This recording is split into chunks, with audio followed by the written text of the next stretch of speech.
উত্তরার milestone school and কলেজে গিয়ে শিক্ষার্থীদের তোপের মুখে পড়েছেন দুই উপদেষ্টা। সেখান থেকে আরো জানাতে আমরা এখানে দেখতে পাচ্ছি শিক্ষার্থীরা কিভাবে গণধুলাই দিচ্ছে এবং ভয়ঙ্কর রূপে এই উপদেষ্টাদের উপর ঝাঁপিয়ে পড়ে তারা। এদিকে আজ শিক্ষার্থীদের কঠিন তুপের মুখে পড়ে উপদেষ্টারা।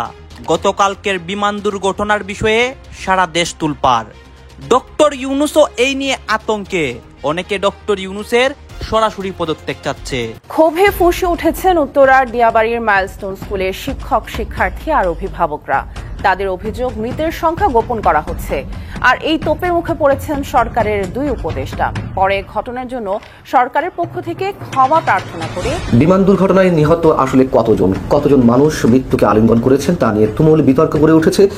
বাংলাদেশের কোনো গণমাধ্যমে এই ধরনের কোনো প্রশ্ন উত্থাপন না হলেও সামাজিক যোগাযোগ মাধ্যমে ব্যাপক গুঞ্জন বলি।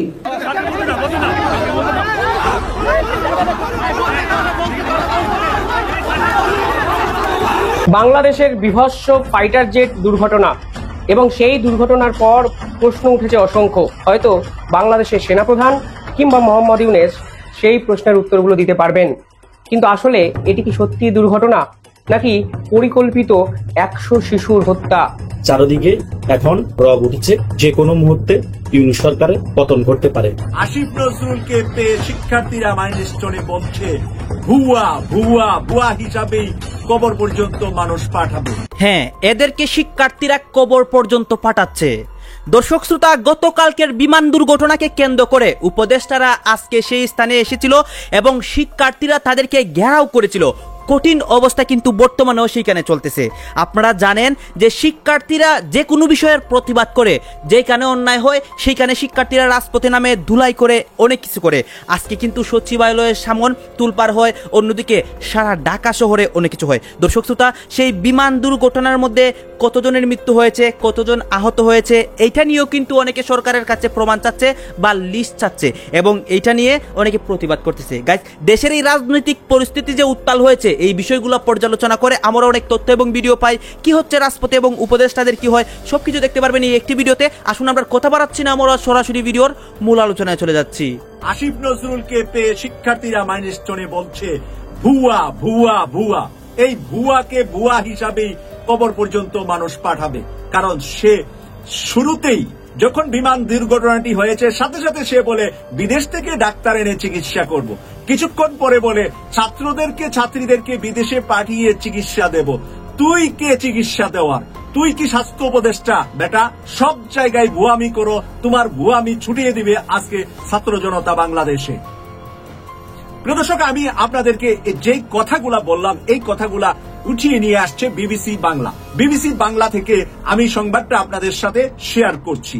আপনারা শুনলেই, সংবাদটা শোনার পরই বুঝতে পারবেন যে আমি কেন শুরু করলাম এই ভুয়া আসিফ নজরুলকে নিয়ে। ছাত্রীরা সেখান থেকে কি বলছে। আইন উপদেষ্টা আসিফ নজরুল এবং শিক্ষা উপদেষ্টা অধ্যাপক doctor CR Abrar milestone school and কলেজে অবরুদ্ধ অবস্থায় রয়েছেন। তাদের সঙ্গে রয়েছেন প্রধান উপদেষ্টার প্রেস সচিব শফিকুল আলম। বিবিসি বাংলার লাইভ প্রতিবেদন থেকে এই তথ্য জানা গেছে। খবরটি জানিয়েছে বিবিসি বাংলার সংবাদদাতা মুকিমুল আহসান। মূলত আজ মঙ্গলবার সকাল 10:30টার কিছু সময় পরে দুই উপদেষ্টা যান মাইলস্টোন স্কুল অ্যান্ড কলেজ বিমান বিধ্বস্ত হওয়ার ঘটনাস্থল পরিদর্শন করতে। তখনই তারা শিক্ষার্থীদের তুপের মুখে পড়েন। শিক্ষার্থীরা তখন তাদের উদ্দেশ্য করে বলেন ভুয়া ভুয়া ভুয়া করে স্লোগান দিতে থাকেন। প্রিয় দর্শক, আমি আজকে আপনাদেরকে এই কারণে বলছি যে এখানে প্রতিরক্ষা মন্ত্রী, এখন প্রতিরক্ষা উপদেষ্টা আছেন ডক্টর খলিলুর রহমান। বাংলাদেশ সেনাবাহিনী, নৌবাহিনী, বিমান বাহিনীর কোনো কার্যক্রম দেখতে হলে তা দেখবেন ডক্টর খলিলুর রহমান। এখানে আইন উপদেষ্টা, উনি কেন শুরু থেকে আজ পর্যন্ত উনি কেন সবকিছুতে এগিয়ে যেতে চান? রিয়েল যে উনি যে ভুয়া, উনার চেয়ে ভুয়া একটা ওই বংশের একটা সিঁড়ি উনি রেখে দিবেন। এই বংশটা ওনার বাবার থেকে আসে নাই, এটা এসছে ওনার শ্বশুর থেকে। বিমান দুর্ঘটনায় নিহত আসলে কতজন মানুষ মৃত্যুকে আলিঙ্গন করেছেন তা নিয়ে তুমুল বিতর্ক গড়ে উঠেছে। বাংলাদেশের কোনো গণমাধ্যমে এই ধরনের কোনো প্রশ্ন উত্থাপন না হলেও সামাজিক যোগাযোগ মাধ্যমে ব্যাপক গুঞ্জন বলি, নানান ধরনের তথ্য বলি, সেগুলো আসছে। আমরা অন্তত সামাজিক যোগাযোগ মাধ্যমের এই তথ্যগুলো ফরমাল এই আলোচনায় আনতে চায় না, যদিও সামাজিক যোগাযোগ মাধ্যমে এমন অনেক তথ্য, এমন অনেক সংবাদ উঠে আসে যেগুলো সাম্প্রতিক সময়ে আমাদের ট্র্যাডিশনাল মিডিয়াগুলোতে উঠে আসতে বেশ কিছু রহস্যজনক কারণে তারা এগুলো প্রকাশ করে না। যখন সামাজিক যোগাযোগ মাধ্যমে ভাইরাল হয় তখন বিষয়টি আস্তে আস্তে আসা শুরু করে। যাই হোক, আমরা সামাজিক যোগাযোগ মাধ্যমের কথাও বাদ দিলাম।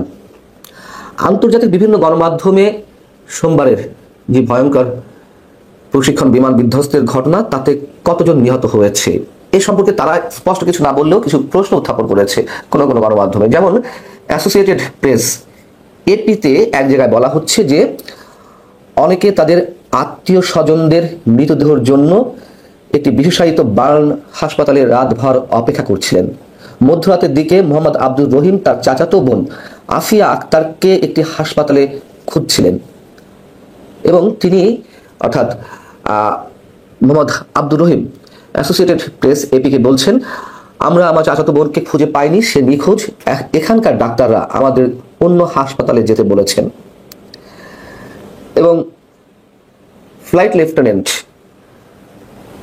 অর্থাৎ বিধ্বস্ত বিমানটির যিনি পাইলট ছিলেন, তিনি ঘনবসতি এলাকা থেকে জনবহুল এলাকায় নিয়ে যাওয়ার সর্বাত্মক চেষ্টা করছিলেন বলে আইএসপিআর জানিয়েছে। কিন্তু এটি বলছে যে এ বিষয়ে আইএসপিআর এর বা বিমান কিংবা সেনাবাহিনীর স্পষ্ট কোনো তথ্য পাওয়া যায়নি। এটি হয়তো আইএসপিআর তারা যখন ইন্টারভিউ করছিল তারপরে স্পষ্ট করেছে। যাই হোক, ওয়াশিংটন পোস্ট তারা কি বলছে, আর এক আন্তর্জাতিক গণমাধ্যম, তারা একজন বিএনসিসি সদস্যের ইন্টারভিউ করেছে, Bangladesh national cadet corps Abdur Rahman. তার বক্তব্যটা এরকম যে সেনাবাহিনীর লাঠি ব্যবহার করে শিক্ষক এবং ছাত্রদের ঘটনাস্থল থেকে সরিয়ে দেয়। সৈন্যরা এলাকাটি সুরক্ষিত করার পরে দুর্ঘটনাস্থল থেকে মাটি সরানোর জন্য নির্মাণ সরঞ্জাম আনা হয়েছিল। এবং তিনি এই কারণে উদ্বিগ্ন, অর্থাৎ আব্দুর রহমান, যে কিছু মৃতদেহ হয়তো এখনো যে রাবিশগুলো বা ধ্বংসস্তূপগুলো তার নিচে চাপা পড়ে আছে, তিনি হয়তো বলার চেষ্টা করছেন যে সেইগুলো ভালো করে তল্লাশি না করে সেই ধ্বংসস্তূপগুলো সম্ভবত সরিয়ে ফেলা হচ্ছে। আমি দুটো উদাহরণ দিলাম, আরো কোনো আন্তর্জাতিক গণমাধ্যমে এই ধরনের প্রশ্ন অ্যারাইজ হতে পারে। এদিকে মঙ্গলবার সকালে প্রধান উপদেষ্টার স্বাস্থ্য বিষয়ক বিশেষ সহকারী সাইদুর রহমান তিনি কি বলছেন যে মৃতের সংখ্যা বেড়ে 27 জন হয়েছে। এই 27 জনের মধ্যে 25 জনের শিশু, একজন শিক্ষক আর একজন পাইলট। এখন 20 জনের মৃতদেহ হস্তান্তর করা হয়েছে সরকারের কাছে। বাকি যে 7টি মৃতদেহ এবং এর মধ্যে আবার একটি ধ্বংসাবশেষ রয়েছে, সেটি পুরোপুরি একটি ডেড বডি নাকি মৃতদেহের কোনো খণ্ডিত অংশ, এই বিষয়ে তিনি নিশ্চিত করে বলতে পারেননি।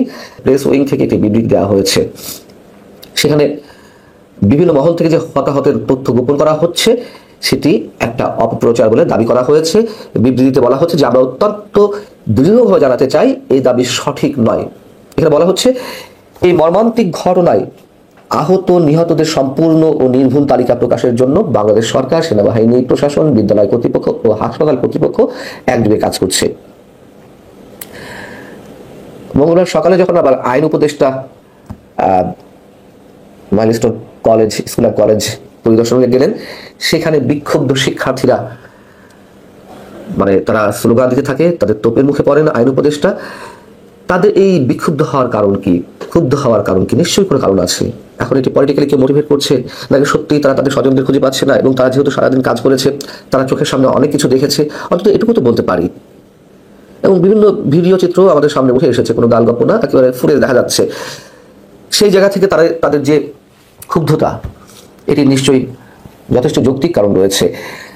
শিক্ষার্থীরা 6 দফা দাবিতে আবার আন্দোলন শুরু করেছে। তাদের যে দফাগুলো, তার মধ্যে রয়েছে নিহতদের নাম ঠিকানা প্রকাশ, আহতদের নির্ভুল তালিকা, শিক্ষকদের সঙ্গে অসদাচরণের জন্য নিঃশর্ত ক্ষমা, ক্ষতিপূরণ প্রদান, ঝুঁকিপূর্ণ প্লেন বাতিল, প্রশিক্ষণ পদ্ধতি সংস্কার। এবার আমি যে একটু বলতে চাই, সবচেয়ে সেন্সিটিভ, স্পর্শকাতর একটি বিষয়টি, আমাদের প্রধান উপদেষ্টা ডক্টর মোহাম্মদ ইউনূস তিনি সোমবার সন্ধ্যার দিকে সম্ভবত একটি ভিডিও বার্তা দিলেন।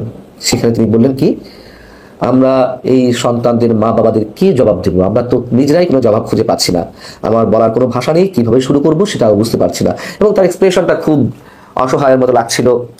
কিন্তু ডক্টর মোহাম্মদ ইউনূসের প্রতি আমাদের আস্থা, বিশ্বাস কতখানি আছে মুহূর্তে? তিনি যখন পদত্যাগের কথা বলেছিলেন সেটা যে একেবারে স্রেফ নাটক এবং তিনি বিভিন্ন ক্ষেত্রে ভালো অভিনয় করতে পারেন, তার অনেক নজিরের মধ্যে স্থাপিত হয়েছে। বাংলাদেশের বিভৎস ফাইটার জেট দুর্ঘটনা এবং সেই দুর্ঘটনার পর প্রশ্ন উঠেছে অসংখ্য। আজকে আপনাদের থেকে আমি 10টা মিনিট সময় চেয়ে নিচ্ছি এবং এই সময়ের মধ্যে আমি এমন কিছু প্রশ্ন বাংলাদেশের বর্তমান বিমান দুর্ঘটনা নিয়ে করতে চাই যার উত্তর ভারত, বাংলাদেশ, আন্তর্জাতিক স্তরের একাধিক মানুষ এখন খুঁজে বেড়াচ্ছেন। হয়তো বাংলাদেশের সেনাপ্রধান কিংবা মোহাম্মদ ইউনূস সেই প্রশ্নের উত্তরগুলো দিতে পারবেন। কিন্তু আসলে এটি কি সত্যি দুর্ঘটনা নাকি পরিকল্পিত 100 শিশুর হত্যা? কিসের জন্য হঠাৎ করে বাংলাদেশে সবকিছু ছেড়ে ছুড়ে পাইলটদের মহড়া শুরু হলো, সেই প্রশ্নও কিন্তু বিভিন্ন মাধ্যমে উঠতে শুরু করেছে।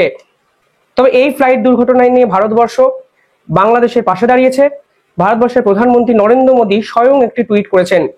আহমেদাবাদের বিমান দুর্ঘটনায় যখন কিছু সংখ্যক বাংলাদেশের মানুষের উচ্ছ্বাস আমি দেখছিলাম সোশ্যাল নেটওয়ার্কে, ঠিক তখন বাংলাদেশের পাশে দাঁড়িয়ে ভারতবর্ষের প্রধানমন্ত্রী অন্তত বুঝিয়ে দিয়েছেন মানবতা আজও বেঁচে আছে। বাংলাদেশের দুঃসময় পাশে দাঁড়ানো হয়তো আমাদের মতো বৃহত্তম গণতান্ত্রিক রাষ্ট্রের প্রধান কর্তব্য।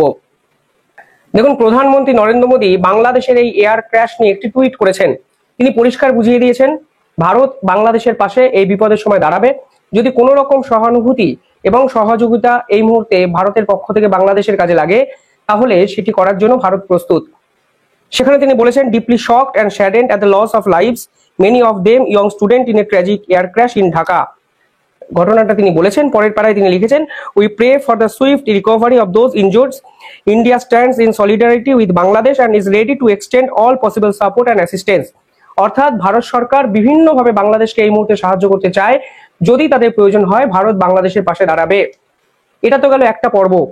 অবাক করার বিষয় হলো, কিছুদিন আগে যখন আহমেদাবাদে যাত্রীবাহী বিমান দুর্ঘটনার কবলে পড়েছিল তখন বাংলাদেশের কিছু সদস্য, কিছু বাসিন্দা, কিছু নাগরিক ভারতের এই দুর্ঘটনা নিয়ে কিন্তু সোশ্যাল নেটওয়ার্ক সাইটে রীতিমতো মজা করেছিলেন। তারা কখনো ধর্মীয় ব্যবধানকে উপজীব্য করে ভারতবর্ষের সমালোচনা করতে গিয়ে তারা এই মৃত্যু মিছিলকে কিন্তু উদযাপন করেছিলেন সে সময়। আর আজকে ভারত সরকার কিংবা ভারতবাসীর পক্ষ থেকে পরিষ্কার বুঝিয়ে দেওয়া হচ্ছে, দুর্ঘটনা কিংবা এই ধরনের বিপদের পরিস্থিতিতে পাশে দাঁড়ানোই ভারতবর্ষের একমাত্র ধর্ম। কিন্তু এই দুর্ঘটনা পর্ব নিয়ে যে প্রশ্নগুলো আজকে করতে হবেই, যে প্রশ্নগুলোর উত্তর বাংলাদেশের জনগণ শুধু নয় আন্তর্জাতিক জনগণ করছে, তার উত্তরগুলো কিন্তু আজকে মোহাম্মদ ইউনূস কিংবা বাংলাদেশের সেনাপ্রধানকে দিতে হবেই। কেন আমি বলছি এই কথা? আমি 5 থেকে 6টা এমন প্রশ্ন আপনাদের সামনে রাখতে চাই এবং এই প্রশ্নগুলোর উত্তর আমি ব্যক্তিগতভাবে খুঁজছি যে এটিকে সত্যিই দুর্ঘটনা নাকি এক বৃহত্তম আন্তর্জাতিক ষড়যন্ত্র, নাকি মোহাম্মদ ইউনূসের ইন্টারনাল পলিটিক্সে বেঁচে থাকার জন্য সমস্ত সমালোচনাকে অন্যদিকে ঘুরিয়ে দেওয়ার জন্য একটি ট্রাম্প কার্ড খেলে ফেলা। অনেক প্রশ্ন, কারণ এই পার্টিকুলার যে ফাইটার জেট যেটা নিয়ে এত আলোচনা F-7, সেটি ছিল MiG-21 এর ডুপ্লিকেট কপি। চীন এই ধরনের ফাইটার জেট 1960-70 দশকে ব্যবহার করত এবং এই 60-70 দশকে যখন ব্যবহার করা হতো তখন এটির নাম ছিল J-7। চীন যখন এটিকে এক্সপোর্ট করতো তখন এক্সপোর্ট ভেরিয়েন্টের নাম F-7 রেখেছিল। ফলে বাংলাদেশের মতো দেশ সেই পার্টিকুলার ফাইটার জেটটিকে কিন্তু কিনেছে। এবার প্রশ্নটা কি ওঠে, বর্তমান সময়ে এই ফাইটার জেট এতটাই পুরনো যে কোনো উন্নত দেশের সেনাবাহিনী বা বিমান বাহিনী এটি ব্যবহারই করে না। ফলে F-7 ফাইটার জেট বাংলাদেশের বিমান বাহিনী এখনো ব্যবহার করছে, এটাই সব থেকে বড় বিস্ময়। আরো ইম্পর্টেন্ট বিষয় হলো, এই F-7 ফাইটার জেট 2025-এই 3টে এমন ঘটনা আমাদের সামনে এসেছে যেখানে এই একই রকম ঘটনার হদিশ আমরা পেয়েছি। আপনি যদি ইতিহাসে যান, বেশি দিন পেছাতে হবে না, ফেব্রুয়ারি মাসে পিছিয়ে যান। ফেব্রুয়ারি 6, 2025 জিম্বাবুয়েতে F-7 ফাইটার জেট কিন্তু এইভাবে মৃত্যুর মুখে ঢলে পড়ে ক্র্যাশ হয়েছিল এবং এই ধরনের দুর্ঘটনা হয়েছিল। পাশাপাশি 2025-এর 21শে জুন, যদি আজকের দিনটা আপনারা মেরিট হিসেবে কাউন্ট করেন তাহলে তার 1 মাস আগে আরো একটি ঘটনা এরকম ঘটেছিল মায়ানমারের এয়ারফোর্সে। মায়ানমার সরকার চীনের F-7 ফাইটার জেট ব্যবহার করে এবং বোঝা গেছিল এই ধরনের ফাইটার জেট তারা দুর্ঘটনার কবলে তাদের সেনাবাহিনী পড়েছে। অর্থাৎ বাংলাদেশের এই ঘটনার 1 মাস আগেও এই ধরনের বিমান কিন্তু দুর্ঘটনায় পড়েছে। প্রশ্ন কিন্তু উঠে গেছিল চাইনিজ টেকনোলজি নিয়ে। আরো প্রশ্ন কি ওঠে জানেন, চীন কিন্তু নিজে এই ধরনের বিমানকে ব্যবহার করা বন্ধ করে দিয়েছে 2023 সালে। যারা এই ধরনের ফাইটার জেট বানিয়েছে তারাই ব্যবহার করা বন্ধ করে দিয়েছে, অথচ বাংলাদেশের সরকার এখনো এই ধরনের ফাইটার জেট ব্যবহার করে যাচ্ছে, তাও আবার ট্রেনি পাইলটদের জন্য। যারা প্রশিক্ষণপ্রাপ্ত পাইলট তো ধুমফুন শুরু করে দিয়েছে সরকারে গেলে লাশ গণনে কাউন্টিং এ নিয়ে আর কি, কাউন্টিং কত কম দেখানো যায় দেখতেছি তো বিভিন্ন পত্রপত্রিকা এগুলো নিউজ করতেছে। তো ইউনূস সাহেব আপনি এসব কান্নাকাটি দেখে আসলে আমার নিজেরও ভাই গায়ে মানে গায়ে জ্বালা ধরে গেছে। কান্না দেখে চোখে তো পানি এক ফোঁটা নাই রে ভাই, কি আর খুবই মুরব্বী মানুষ মনে কষ্ট পাবে, তারপর বলতে পারতেছে চোখে তো এক ফোঁটা পানি নাই ভাই। আপনার কান্না দেখার জন্য আমরা বয়ে নেই, আপনি একটা পজিশন আছেন, আপনার পজিশনের কথা ভুলে গেছেন। আপনাকে আমরা রাখছি অন্যায়কারীকে শাস্তি দেওয়ার জন্য, এবং একজন রাষ্ট্রপ্রধানের এটাই হলো কাজ।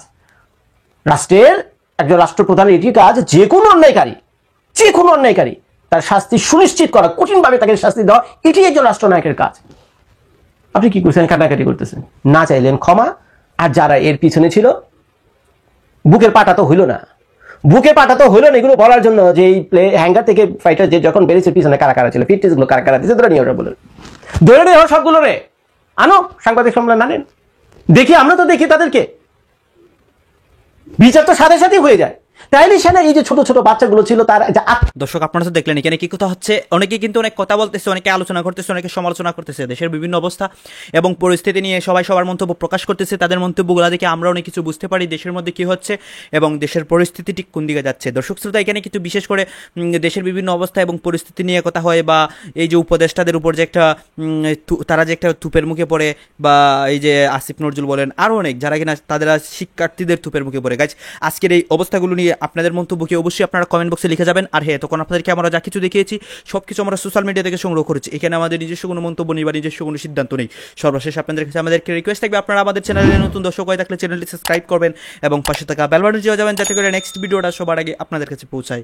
ধন্যবাদ।